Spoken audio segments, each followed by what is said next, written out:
Welcome to today's episode of the Normalized Surrogacy Podcast by Surrogacy Mentor. I am your host, Marielle Schubert, three-time experienced gestational surrogate and intake manager for Surrogacy Mentor and Modern Parent Mentor, where our aim is a safe, ethical, and enjoyable surrogacy journey for all.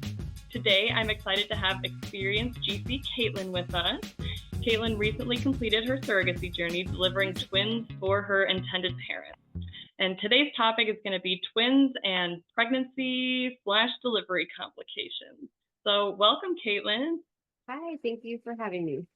Of course. So why don't we just start here and tell us a little bit about you, your family, and what made you want to become a surrogate? All right. I live in Southeast Kansas.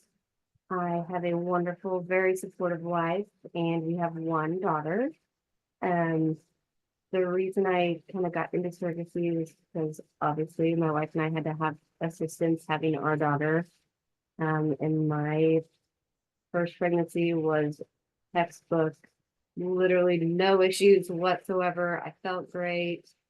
The whole time that I was pregnant, everything was awesome. Delivery, unmedicated, natural birth, like no issues. I'm like, wow, this is great. Let's do this again. I just knew that after I had her, like she was a perfect baby. We weren't trying to push the limits again and test our luck with having another child. So if we got a perfect one, let's just stop here. And after that, I just kept thinking, I just kind of have the itch to be pregnant again. And I know that's what every surrogate says, but I just didn't feel like I was finished with that part of my life. Yep. So especially with knowing, like we wanted to have a family and we had to have somebody else help us. I just knew that I could be someone to help another family. And I thoroughly believed that it would be an easy process and that we could, get through that together. And it was actually my wife who pushed me to initially do all the paperwork to get started. Cause I just kept saying, oh, I don't know. I want to do this. I think I want to do this. And she's like, do it. But, what's holding you back? So it's with her support that I really, jumped in and we did it. I love that. Enthusiastic support. Yes, for sure. I love it. I love that both of your mind frames kind of going into it was paying it forward in the realm of assisted reproduction and different ways of growing families. And I love that you were able to kind of pay it forward, so to speak, in that regard. And so obviously your wife was super supportive of the whole thing. What did the rest of your friends and family think? Did they think you were crazy or did they understand? So we are the type of couple that we're going to do something and we're going to tell you later.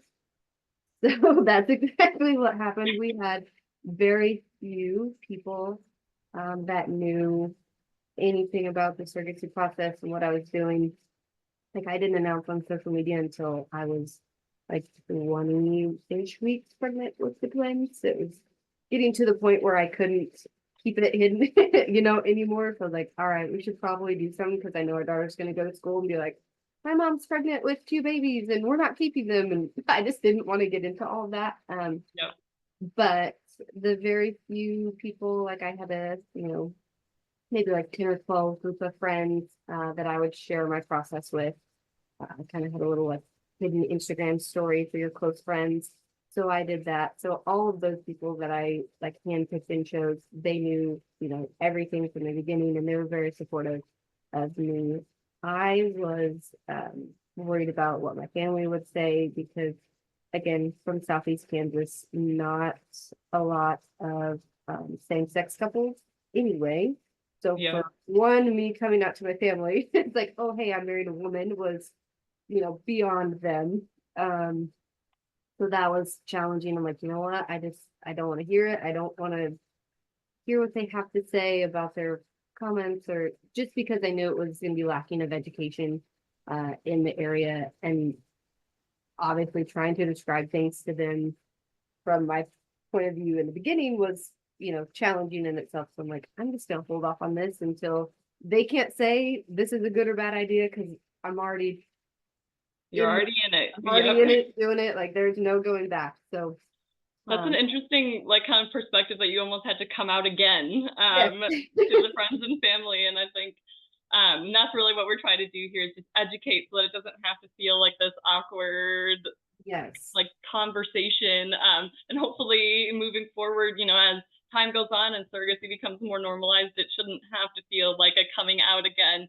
Right. But I totally understand the kind of process, especially when you know that they may not be on board.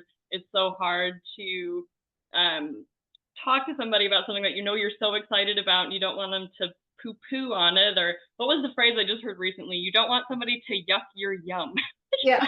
So weird thing that I totally understand, especially when you know that you're doing something good. But at least in your immediate circle, you had that support, because that's so important. Whether it's your biological family or the family that you create wherever your tribe is, at least you had that. And so once you kind of ripped the Band-Aid off and it was kind of too late, you're at the point of no return. Did they kind of come around and understand?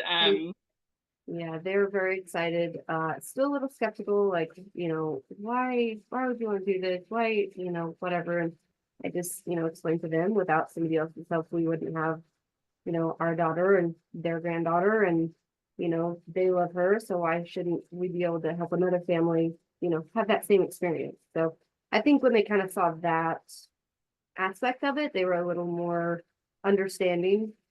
But I am from a very, very small town, and everyone talks and all the things. So when I was telling my grandma all this, I wrote her a note when I left. I'm like, Caitlin is pregnant as a surrogate. These babies are not hers. They will go to a different family. There's no genetic relationship to me. I left it. You had to give her like a Cliff Notes script of like what to say. These are the right things. That's actually a good idea. I hate to say, maybe that's something that everybody should do. Like, just print out like a memo when they make their announcement of like, these are the correct terminology. This is it. I love. Yes. She's like, what are you doing? I love that. I'm writing you a note. And she goes, for what? I said, when you go and have coffee with your little ladies and you want to share, this is what you are to share. You're not supposed to make up anything else, because I know how they are, and that's whatever I said is not going to be what they hear. So here's your little script. Yep, there's no room for the game of telephone in a surrogacy journey, because things can get twisted really fast. But I love that. That's actually a super good idea. Yeah. So I know, just kind of through our discussions before this, that you had a few bumps in the road even before you got to transfer day. So why don't you take us back a little bit and talk about kind of the beginning of your journey, and as much as we all wish and hope that a surrogacy journey is quick and without issue from start to finish, you sign up and then the next day you're magically pregnant. That does not always happen for all of us, and there are expected bumps in the road, and yours definitely had a few of those. So why don't you kind of take us back and fill us in on how your journey kind of got started? Yeah, so I started like researching surrogacy agencies in February of 22. I actually was on Pinterest and like, how do I find a surrogacy agency? I don't know. So I did the paperwork. Connie was absolutely great, and we set everything up, and I was like, I don't even like, accepted as a person like a week after I had, sent in all my paperwork. So that part was really fast. It really didn't take too long to do all the screening process, because at the beginning of March, I was like accepted as a client or whatever you want to say. And then by July, I was all screened, everything cleared, ready to match. So that was, I felt like that was a pretty good timeline. Yeah. We had a match call set up middle of July. I think one profile, had call, like, yeah, they're great, like, that's awesome, like, let's do it. Turns out they did not have eggs, they did not have embryos. There was kind of a, I guess we'd say, lack of communication, or something was missed along the way. So our parents had actually started out with a different agency, and they moved on the same time that I did. Okay. And I don't know what all happened on the backside. I don't know, discussions that were had or what have you, but my coordinator was under the impression that, everything was ready to go. It wasn't. So turns out they were supposed to have it egg retrieval right around the same time that we were matching. Their egg donor got COVID, so she was not able to go through with the retrieval. Mm. The fertility clinic recommended that she wait 6 to 8 weeks. I think she was in the medical field herself and was doing some research on all the things. It turns out that she said that this is not a good time for me. I do not feel comfortable. From studies that she had found, they recommended waiting at least 3 months for egg quality and quantity. But she didn't feel like now is a good time to, go ahead and proceed. So their egg donor dropped out. Again, there was a lack of communication, and I was in contact with around September, and I was actually the one who told my coordinator that their egg donor had broken out. She had no idea. So I don't know what was going on. I was becoming very frustrated. I'm like, how is this happening? How did I, one, get matched with a couple who's not ready to have a baby? How do you guys not know that she doesn't have that they don't have a egg donor or embryos or anything? So they, kind of handled that situation. And in the beginning of October, it was supposed to be my uterine evaluation, and I had everything set. I was flying to Oregon to do all the things. Yep. It's, what am I doing? They, don't have a donor. They don't have embryos. Am I still doing this? Are we still, proceeding? And the parents said yes, that they wanted to proceed, that they, had confidence that they would be able to find a donor and get everything done. Okay, they're paying for it. I'll go and do it. Yep. So I did. Everything went great. All of my tests were perfect.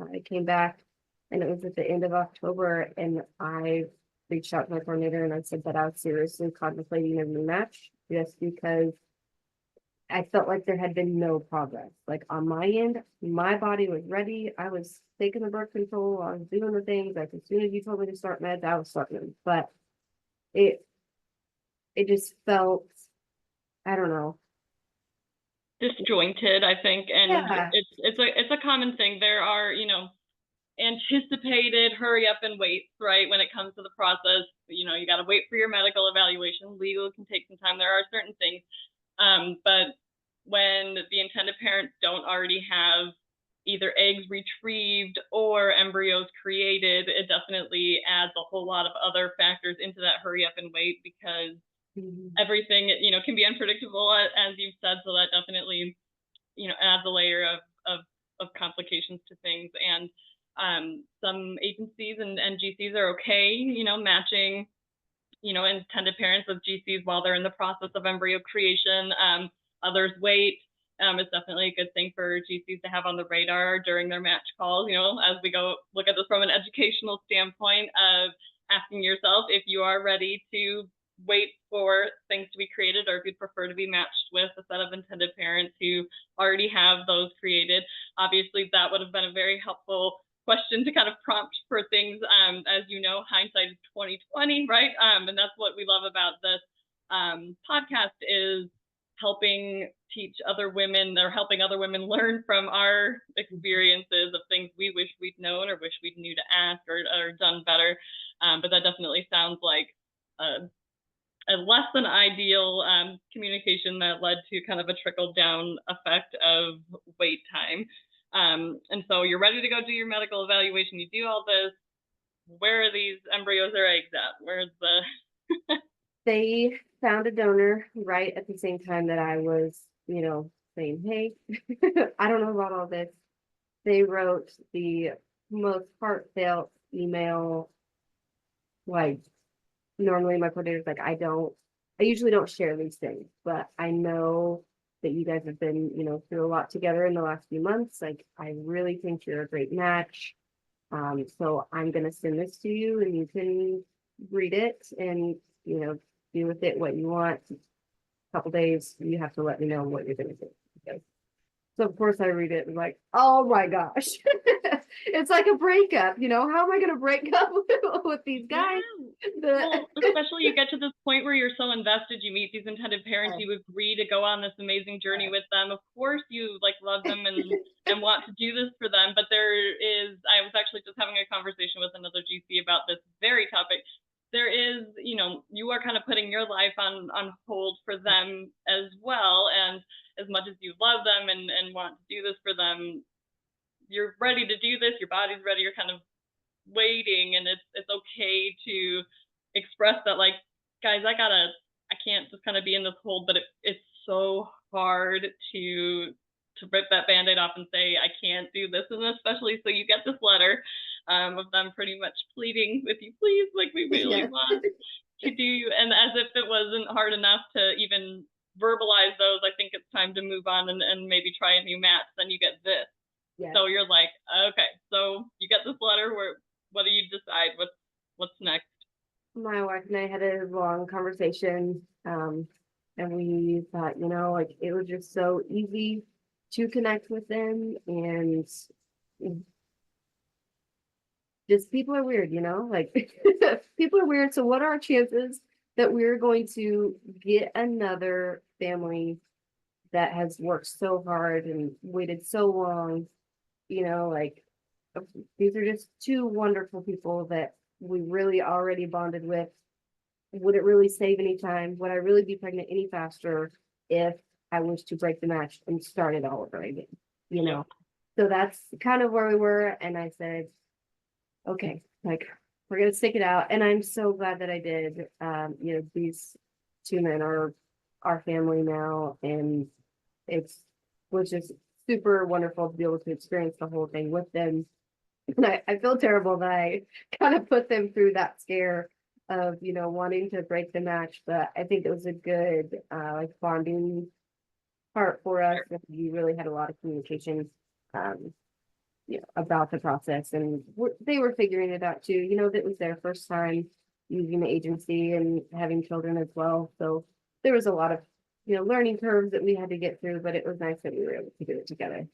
Absolutely. And I think it's great that you were able to come back from that. But I think in the end, it's okay if you did, if you did decide to move on, as hard as that is and all of that, it's okay. Like I said, it's almost verbatim. I was talking with another woman who's going through a very similar situation with kind of this pause with things, and as hard as it is sometimes to advocate for that, it is okay. But I'm so glad that you were able to discuss it and talk it through with them and make it work.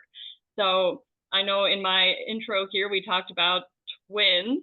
So let's get to that. So you waited out, you are still matched with them. Obviously, they end up getting some eggs and embryos created, and you all agree. Do you transfer two, or did you have a single split? So we transferred two. In my intake profile, it says how many embryos do you want to transfer? And I said, one or two. I don't know. Just because of lacking education, in the area. I'm like, I don't know how this works. Sure. It's like, so it turns out I live in Kansas, but would be delivering in Missouri. I live right on the state line, so I do work in Missouri. I didn't know at the time that those two states, I'm sure you know way more than I do about this, about the like extra parentage fees that some states charge, but Kansas and Missouri don't, especially for international couples. So they, like to find surrogates in the Golden States, as they told me, that will do twins to essentially save the parents a little bit of money. Which I, had no idea. And whenever I was trying to do my rematch, I got told these things. I'm like, oh, well, of course, now I have to stick with him, Yeah. like I can't just put them out to the wolves and make them pay more money. Like that would be terrible. So, yeah. So whenever they saw that where I lived and that I was willing to do two, they, snatched that right up. The parents did want to, they originally said that they wanted a very large family. I have not asked them that question if they're still wanting another large family as they're in the thick of their 4-month-old twins, but that is their original reason why they wanted to do two in the beginning, because they wanted a large family very close together. Yep. So how did transfer go? Did your pregnancy take on the first try? Did you have to do more than one? How did that go? Easy peasy. Flew to Oregon, was there. The double embryo transfer took, 5 minutes and back to the hotel I went. And yeah, it stuck. I had my first HCG and I'm like, what is my level that I'm expecting to have? And they said around 50 is really good. I'm like, okay. So I got my first number back and it was 279. Like, that's a lot. Okay. Yep. Went back for the next one 3 days later and it was like 1,300. I'm like, there's two. There is 100% two babies in there. They both suck. Like, I just knew it. I had a feeling that, everything was going how it was supposed to. I wasn't really skeptical that it wasn't going to take. And I know that kind of sounds probably overconfident, but it took one time with my daughter as well. Everybody's like, oh, you need to try multiple times. It's going to take forever. No, it took one time and that was it. And we weren't really ready to have a baby. Yeah. Well, and I think that's a common kind of ideal that a lot of surrogates kind of go into it with is majority of us who go into surrogacy have uncomplicated pregnancies and deliveries. We get pregnant easily. You go into this because it's kind of what your body's meant to do. So for a lot of women, we've never experienced anything other than it being easy, and why not? And so I don't think that it was naive. It's kind of common that we all go into it assuming it's going to work the first time, because why wouldn't it? Why would there be complications? I've never dealt with this. It's just kind of how it is. So I think that's pretty common in general. But I think, especially coming from where you came from with starting your own family, you kind of had, even with yours, you had some really good luck or science, or this is really just what your body was meant to do. And so I'm glad that at least that part worked out. You get pregnant right on the first try. How did that first ultrasound go, when at this point you're probably assuming that you're going to see two embryos in there? How did that go? It was good. It did not feel how I thought it was going to feel. Like when I first saw my daughter, I'm like, oh my gosh, just overcome with emotion. And when I saw the two of them, I'm like, all right, here we go. We're doing it. Like Yep. It was just a very different feeling. And I got that question a lot throughout the, journey. People are like, oh, well, how are you not going to be attached? How do you not, just feel? How are you just going to give these babies away? Like, this is completely different. Yeah. I, knew from the moment that I saw them, like, these are not mine, and I am just, growing them for their wonderful parents. And it was just a very hard feeling to put into words, that you obviously care, that you're carrying it. You're going to take care of these babies as if they were your own while they're in there. But even from the very start, it's different. You're excited for them, but it's a different thing. And I've tried many times to try to put that into words, how it's different, that you care differently. It's a very different thing. So I can completely relate to that. So were the parents able to be there? Were you able to Skype them in, or did you have to have a phone call afterwards? I was able to Zoom with them. I worked at the same place that they did the scan. So I kind of knew everybody. Everybody kind of knew, what was going on. So they were a little relaxed with the phone rules, I guess you would say. Because I know kids are very extreme about that. But they didn't want me to call them right away. So we kind of did the scan before, got everything, all the pictures that we needed. And then they're like, okay, you can go ahead and zoom them in. And we'll just show them, here's video, here's what you be. And then if they, have any questions, they'll need to call the doctor or whatever. Yep. But they were able to see them, the very first time. And how did that go? Were they excited or shocked or both? Very overwhelmed, I think. They had been waiting so long, and they've been through 2 different agencies and all the issues with their egg donor process and all of that. So I think it was kind of a surreal moment. They're like, wow, it's here, it's happening. We can take a little breath to be like, oh, this is exciting, but we knew, there's things that come up. So they were still a little heightened, but they were overall very excited. That's awesome. I'm glad that you were able to do that, because yes, they are very, very strict when it comes to those calls. I never got to do the on the camera thing, because a lot of clinics are very strict. So I'm glad that they were able to at least kind of see it in somewhat real time and experience that kind of excitement and things. And so pregnant with twins, how does your pregnancy go? I know sometimes with any pregnancy, it can get pretty rough. Some people have twins and they carry them to 42 weeks and they act like there's, half a baby and they're not two. How did your pregnancy go? How did things progress from there? Really, like pretty well up until the end. I felt really good up until about 30 weeks. But prior to that, during the legal process, I don't know if it was because of cultural differences or just my parents being very anxious. The list of medical testing that they wanted during the journey was jarring because it was like when they first hit me that, I'm like, you want what? What did they want? And now I'm curious. They wanted like the NIPT genetic testing. They wanted a neutral translucency study. They wanted a CVS and an amniocentesis, both very invasive procedures.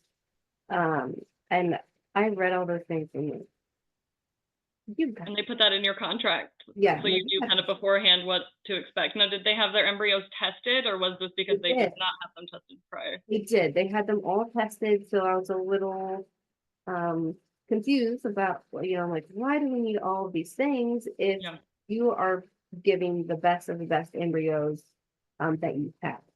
So during legal, I talked to my coordinator. I'm like, yes, what is up? What do we do? This is not okay. Like, I don't know. I don't know how to proceed in a kind manner, asking them, like, do you really need these things? Why do you want all this? And like I said, I don't know if it's because of cultural differences or if they were just very anxious and nervous and said, oh, well, we know someone who has had this, so you should also have it too, type of thing.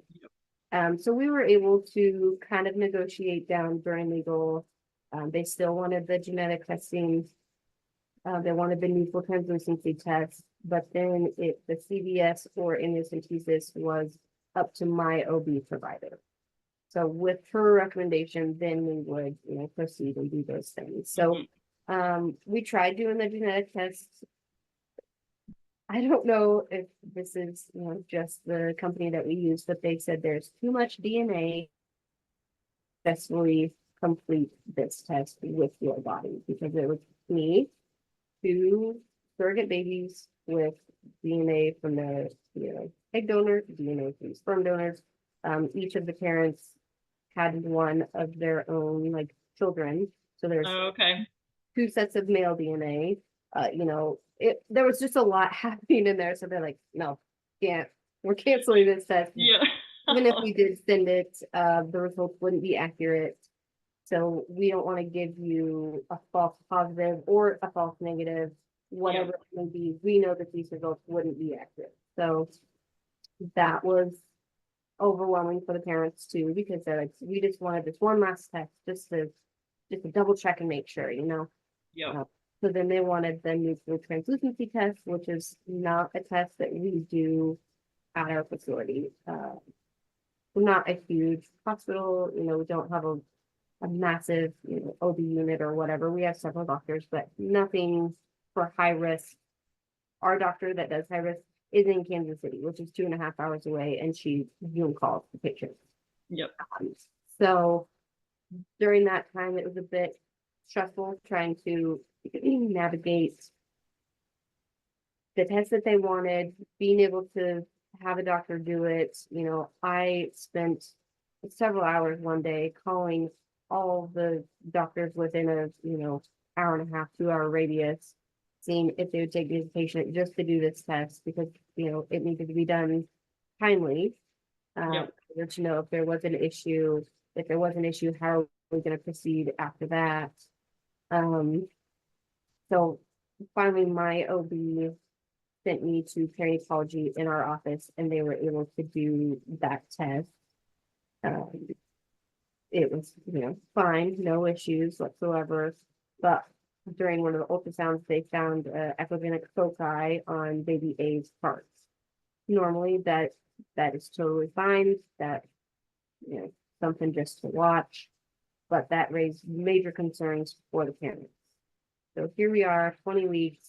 We see this foci that I have been told is not concerning, will cause no issues. The babies will be fine, even if it is still there. Sometimes they go away, sometimes they stay. But if this is not it will not affect the baby's function. Like, Yeah. be totally healthy, right? They were not receptive or accepting of that, I guess. They're like, okay, what do we do? How do we know that this is fine? And the doctor told them multiple times, like, this is not a problem, but if you want to do something else, then amniocentesis would be the way to go. All right, so we're at 20 weeks. The whole Roe versus Wade situation happened the year before. Where I doctor, nothing will be able to be done if my parents want it. Yeah. So that was a little stressful because I'm like, what are we gonna do? And they're like, well, we're trying to figure it out. We're not sure. So the perinatologist said, here's the deal. Like, if this is something like you needed an amniocentesis yesterday, but by the time we schedule you up here with me, that's going to be at least a week. To do the test, get the results, that's another week to 10 days.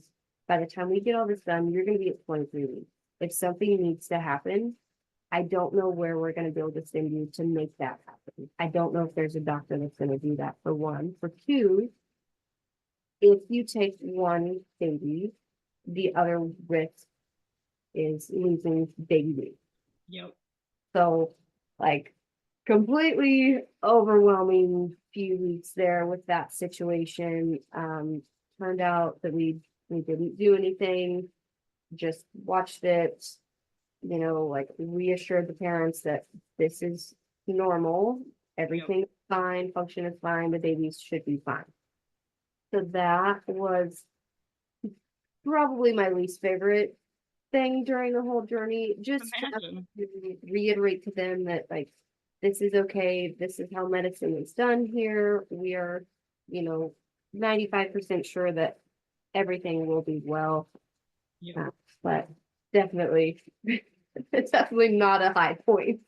Yes, and there's the curse and the blessing of a surrogate or IVF pregnancy is that you have so much more monitoring than typical. I remember hearing this several times during all of my journeys of, oh, well, normally, this is pretty normal. It usually moves, and a lot of women have it, like a previa or how you placentalize. But by the time we do the anatomy scan at 20 weeks, it's moved, and we never really know. But because of IVF, you're having so much more frequent scans. You're seeing a lot of things. Yeah. Before they move, and then it gets everybody's kind of radar up for normal things that move that you wouldn't even know about, that wouldn't even be on your radar if it was a typical pregnancy where you get your first trimester ultrasound and that one at 20 weeks. There's a lot that happens in between that resolves and does what it does that most people don't even realize because they only get those 2 scans, so that is so hard. So you go through all of this, you get excited about this pregnancy, then it's like, oh, maybe we, have to do this test, and then it leads to all of these complicated discussions about possible termination, if this means anything, and then in the end, they decide to just kind of let it simmer, so you got to everybody's got to take a breather and kind of back themselves off the ceiling from that, and so pregnancy is progressing okay.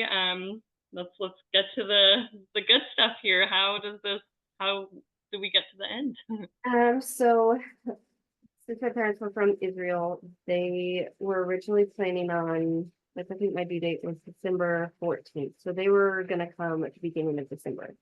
With the war and all the issues happening where they're from, they got a little nervous and was like, we're getting out sooner.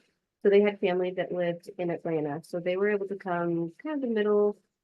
No, I take that back. It was the beginning of November that they came. So they actually came earlier than they had originally anticipated. They stayed with family, and then they were able to come to where we were and had an Airbnb and was able to be here, ready for delivery.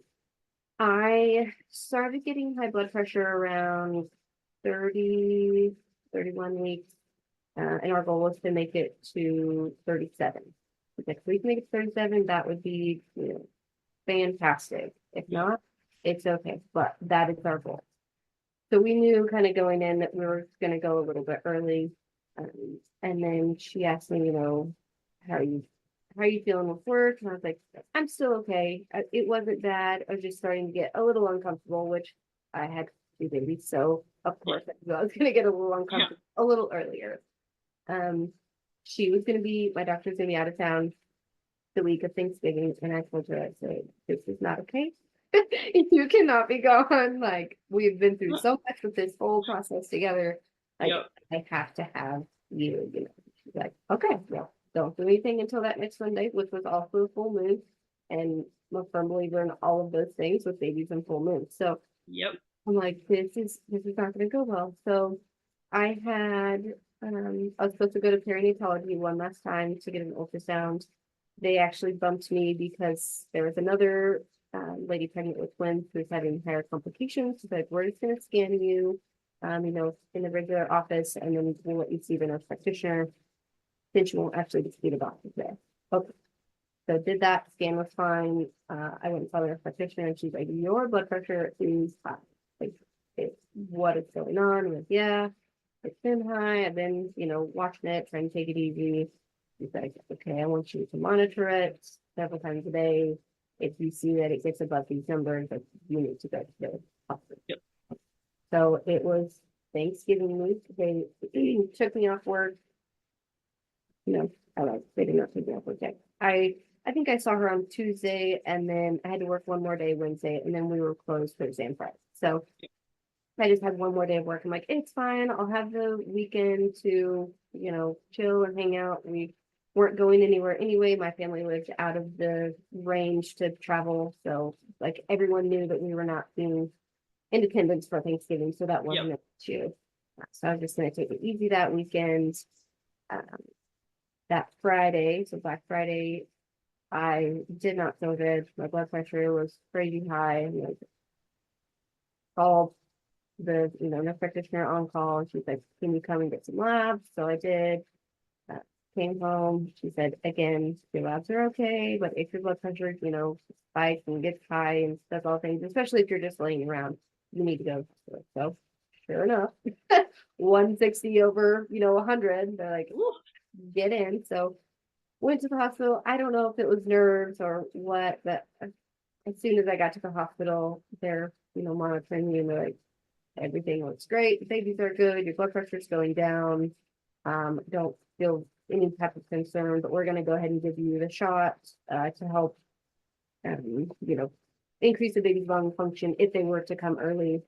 We'll come back tomorrow and do the same exact thing. We're going to monitor you and give you the other shot. Okay, so the thing went back the next day.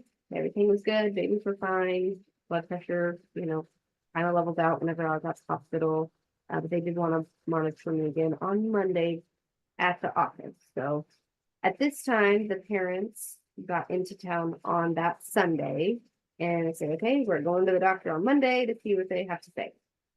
So we go, we do a non-stress test, and they're trying to monitor me. Baby A, totally fine, super chill boy, hanging out. Baby B, little wild girl, did not want to get monitored, so we were in there for hours trying to get a 20-minute stretch of her just hanging out on the monitor. They, were fine. My blood pressure was still high. They took me off work and said, no more. You need to take it easy. Your feet are swelling. Your blood pressure is through the roof. Just chill. Do some labs before you go home. I'm like, okay. So I had some errands that I needed to run on Tuesday just to, get prepared. And my doctor called me during the middle of those errands, and she said, so how about we have some babies on Thursday? I said, this Thursday? Like 2 days from now, Thursday? She said, yeah. She said, okay. She was check in the night before, and we'll be first thing Thursday morning. Cool. Called parents, told them we were actually scheduled to have some pictures together that Tuesday night. So we went ahead and did that, and they were frantically trying to prepare to get all of their things prepared at the to welcome these babies home, because they thought that they had another week. And they're like, are you sure? Just wait one more week. I'm like, no, my body cannot handle any longer, than this. So, we had our pictures done and everything was fine. I woke up that like Wednesday morning, 2 a.m. I felt so nauseous, lightheaded. I was shaking uncontrollably. I did not know what was happening. I was like, this is not okay. I do not feel good. I need to go to the hospital.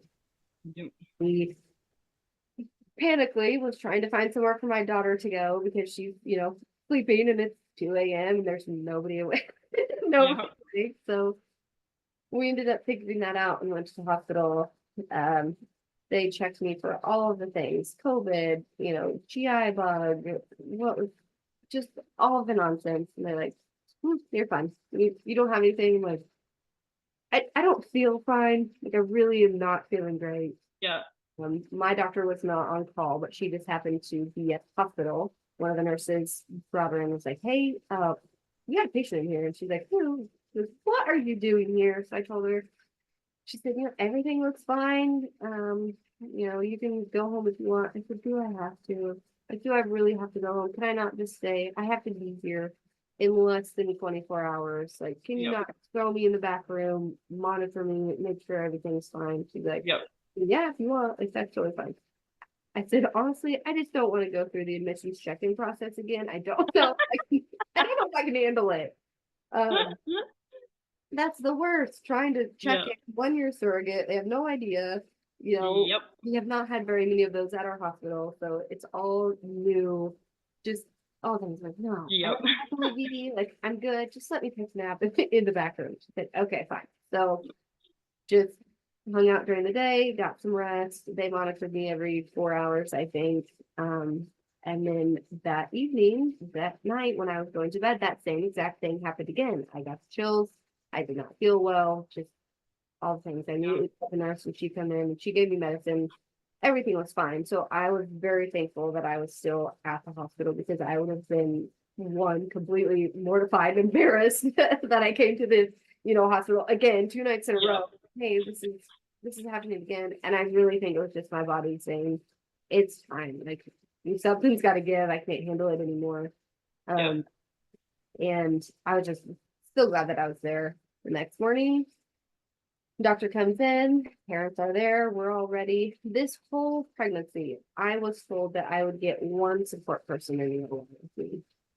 That morning, my doctor, who is like the head of OB, she said, all right, so you guys are gonna be in here. Your wife's gonna, hang out here. And we all kind of looked at each other. We're like, huh, what? But who's going in the OR? And she said, well, the dads can go to the OR, but both of the dads can go to the OR. And they That's amazing. no, like we cannot, no, like you need your wife with you as your person. And my wife and I had talked before, like that is an experience that you can't, relive seeing your baby's born. So she's like, I got to see mine. Like, I know you're in good hands. I trust Dr. Langer. That is something that they need to see. So I think after the shock of them, getting to go in, it was fine, but we were all a little surprised that was what was going to happen. So they said, all right, like you're good to go. We're going to take you back to the OR. Gave me my spinal. Everything was good. Parents come in. They pull out baby A and they did delayed cord clamping for a minute. He was great. Wonderful cry. Looked awesome. Took him over to do his, measurements and things. Baby B, sweet little girl, same thing, delayed cord clamping. They were both in perfect condition. The parents got to go see him and do all their measurements and stuff, and then they left the room. I started to not feel well. I just felt like I needed to keep my eyes closed. I just did not feel great. And then my doctor peeked her head over the curtain and she said, Caitlin, there's some bleeding. We are going to try to get that taken care of. So if you hear some commotion, that's what you're hearing. I'm like, all right, cool. At that point, I am not with it. You're just out of it. Yep. I said, I think I'm gonna throw up. I feel very nauseous. I didn't end up throwing up, but the nurse anesthetist was having a little suction suction tube, like right by Yeah, me. getting ready for it. I'm trying to like shake my head, like get away from me. Like I could have used my arms. My arms were not strapped down, but because I was losing all the blood, I didn't have enough blood to tell my brain to use my arms to Yeah. get that thing out. It can be very disorienting for sure. Yes. So I just did not feel good at all. And I heard the doctor, asking, she said, I need more hands. I need more hands. Is there anybody else? Who can come in and help? Is there another tech on? Get Dr. Allison in here. I need 2 units of ONEG stat. And then that's really about all that I remember. So pretty traumatic experience for sure. I'm really glad that there wasn't anybody in there with me to experience that. Yeah, I'm sorry for you that you were alone. Oh, you're gonna make me cry. I had very similar with my last C-section. I almost lost my uterus, and my poor husband was standing there next to me watching it all go down. And yeah, we both had some birth trauma from that because he saw, and he, they try to be very mindful with what they say with their words, because they know as a patient you can hear that. Yeah. But the looks on their faces that you don't see behind the curtain, he saw everything that was going on. So I was grateful he was there for me, but I totally understand from your perspective of not wanting your wife there, because it gets scary quickly, and you don't know, and you feel so scared and so out of it, and something is happening that's not right, but you don't really know what that is, and it's a very scary and disorienting. I'm so sorry that you had to deal with that and that you were by yourself.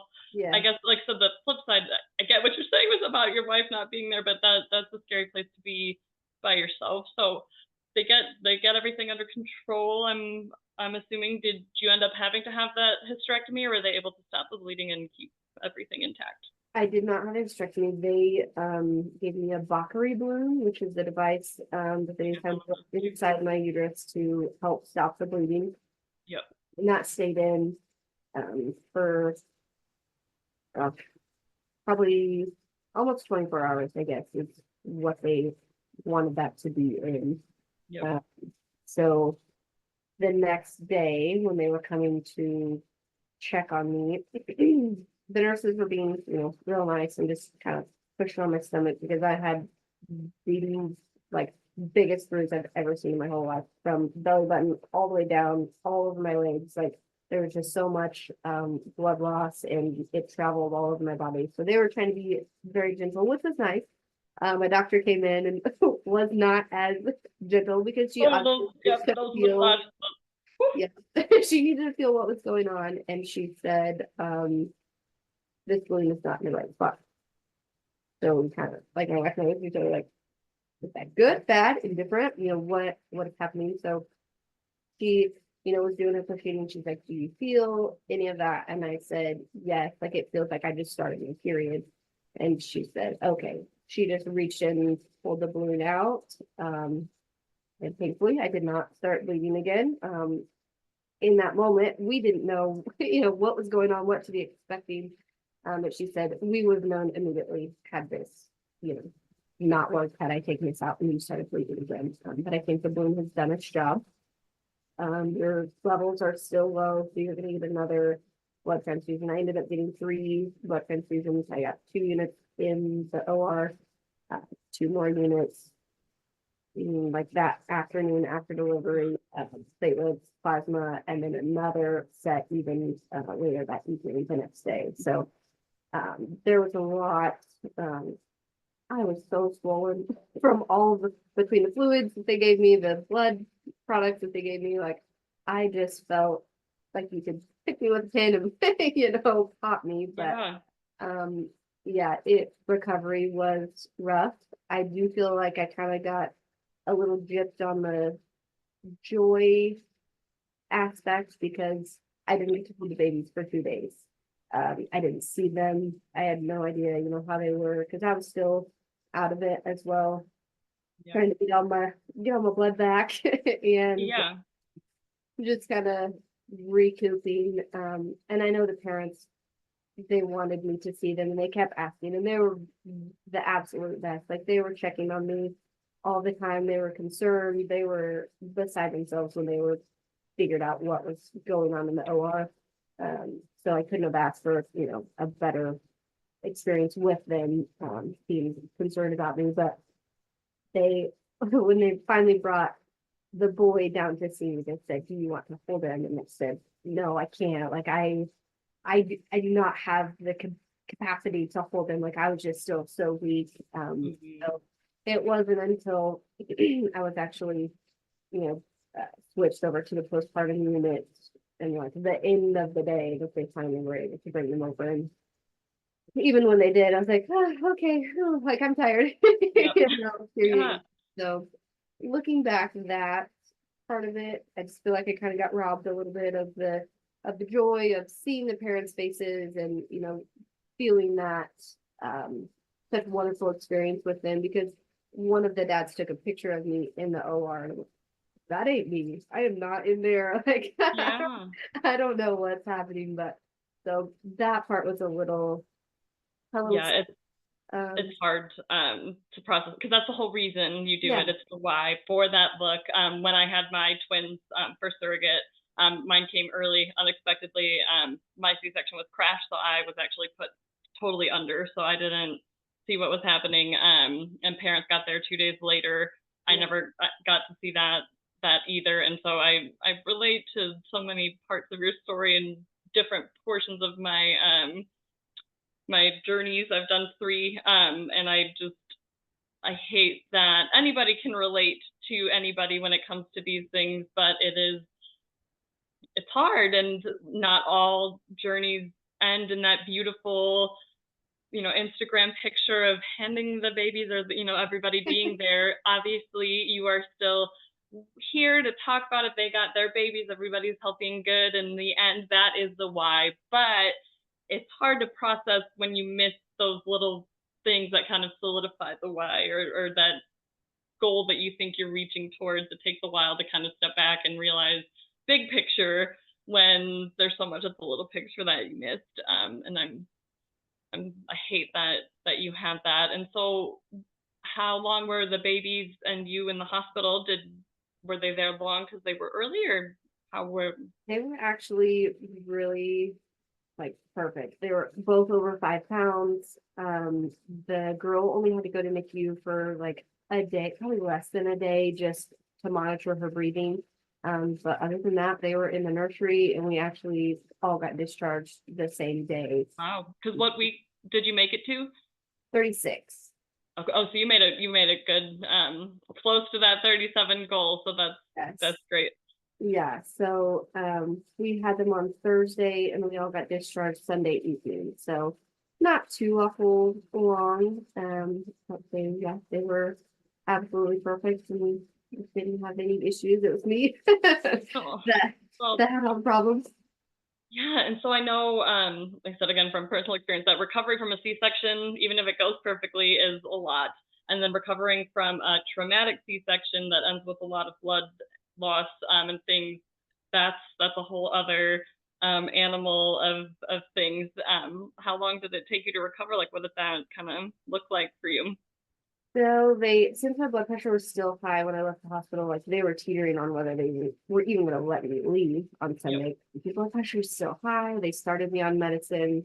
But overall, I knew my doctor was like, "I think you're gonna be all right. I think we just need to get this blood pressure medicine in your system."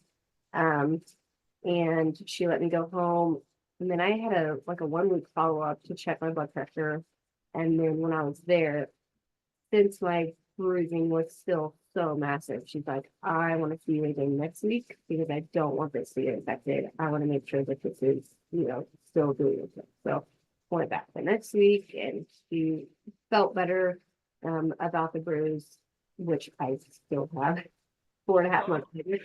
Oh Um, my gosh. yeah, it's not nearly as bad as it was, but it is still there. Like you can still tell that there was a situation that was bad. But then I would say it took me a good 4 weeks to feel at least normal. Human. Yep. Like I had to get a shower chair.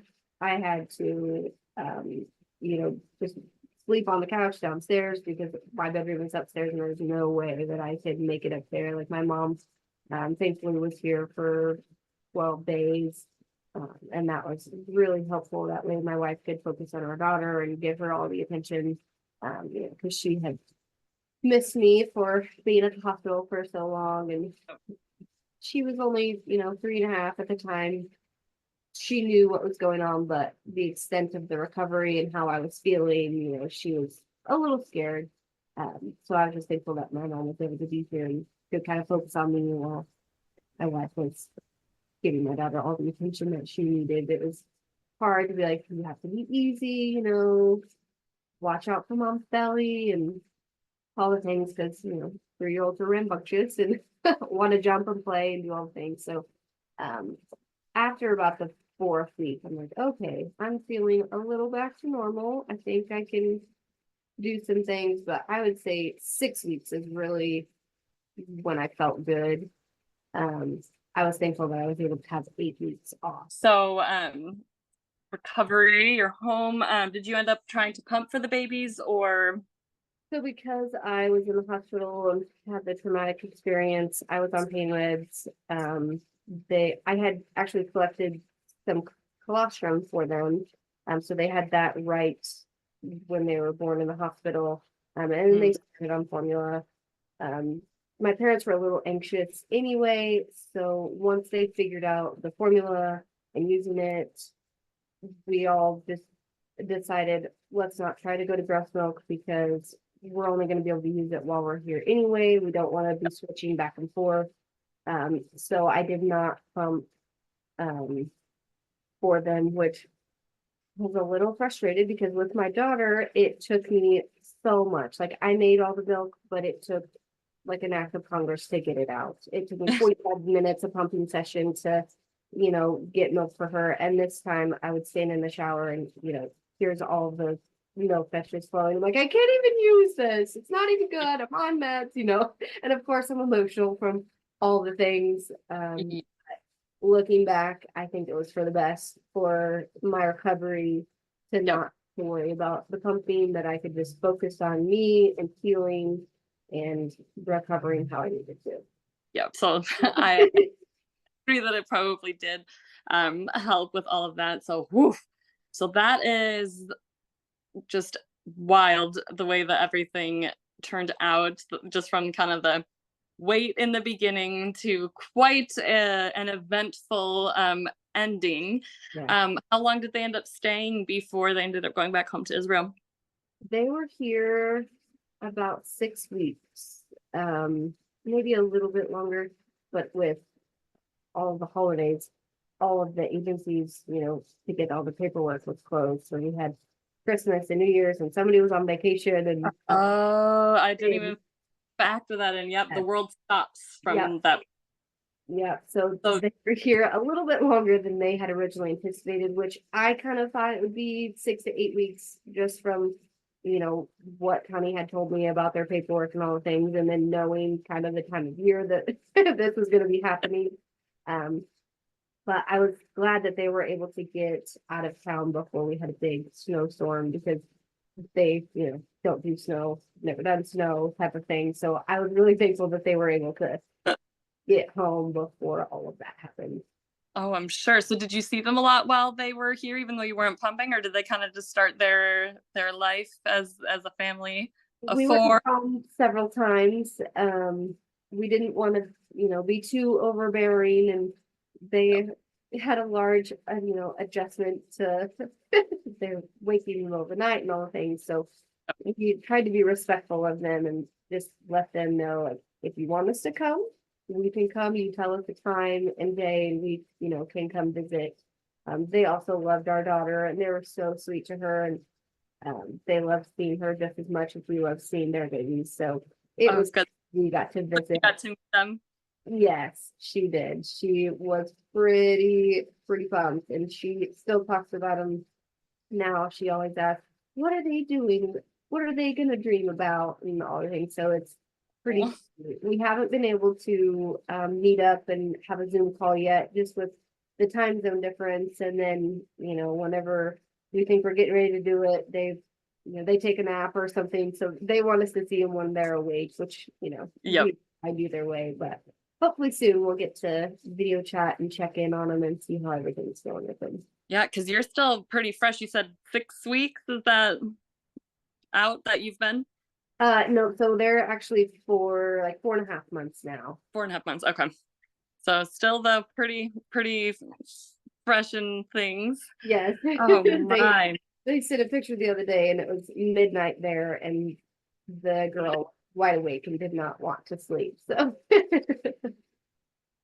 sounds about right. Right. Well, so as we kind of wrap up, this episode, is there any advice that you would give to women either going through surrogacy or considering surrogacy? What would it be? I would say, first of all, do your research, listen to all these podcasts, because I know in the beginning, that's what I did. And I learned a lot of information from you guys and your resource. But just have your affairs in order and make sure that you have the support that you need. Because no one thinks that anything bad is ever going to happen to them, especially when you're doing such a wonderful deed and giving life to a family and all the things. But it was a very scary time for me and my family, and I was just very thankful that we had the support and that we had all of our things in order if something were to happen, which no one wants to think that, but legal is there for a reason. And even though that everyone thinks that's the worst part and all the time that it takes to get all those fine details in order, they're there for a reason and they're very important. So just take that part very seriously. Yep, I think that is wonderful advice. And we did an interview with a lawyer who said that the lawyer's job is to think of every worst case scenario and get it down on paper. And so it can feel overwhelming when you're reviewing this contract and you're like, what? I didn't even think of that. But that's the point, is you don't. And it's there if you need it.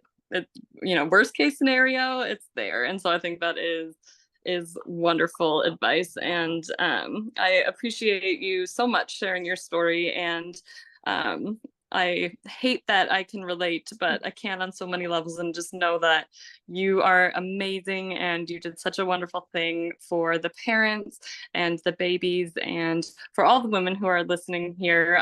Really just hearing your story and just kind of how things went for you. We don't like to scare women with the less than ideal things, but it's important to know that these things can happen and that you need to be prepared for the good and the bad that comes along with being a surrogate. But in the end, it still is a wonderful thing that you were able to do for that family and for your own. And I know that your daughter will look back on this and know that you did such an amazing thing and put such good things out into the world. And I think that is such an amazing blessing and gift that you're able to give to your children through surrogacy. A lot of people focus on what it does for you or other families, but it really can do amazing things for your own family and your own kids. And I think it's great that you were able to do that and just hang in there. I know you're kind of still right on the outside of that fresh postpartum. And so I hope that you heal well and continue to just recover. And that brings us to the end of this episode of the Normalized Surrogacy podcast by Surrogacy Mentor. I want to thank our very special guest, Caitlin, for joining us for our chat today. Be sure to check us out online at surrogacymentor.com and modernparentmentor.com if you're interested in knowing whether surrogacy is right for you, and take our 2-minute easy quiz on our website if you're interested in becoming a surrogate. Don't forget to subscribe to this podcast to learn more about gestational surrogacy and have a safe, ethical, and enjoyable surrogacy journey. Talk to you next time.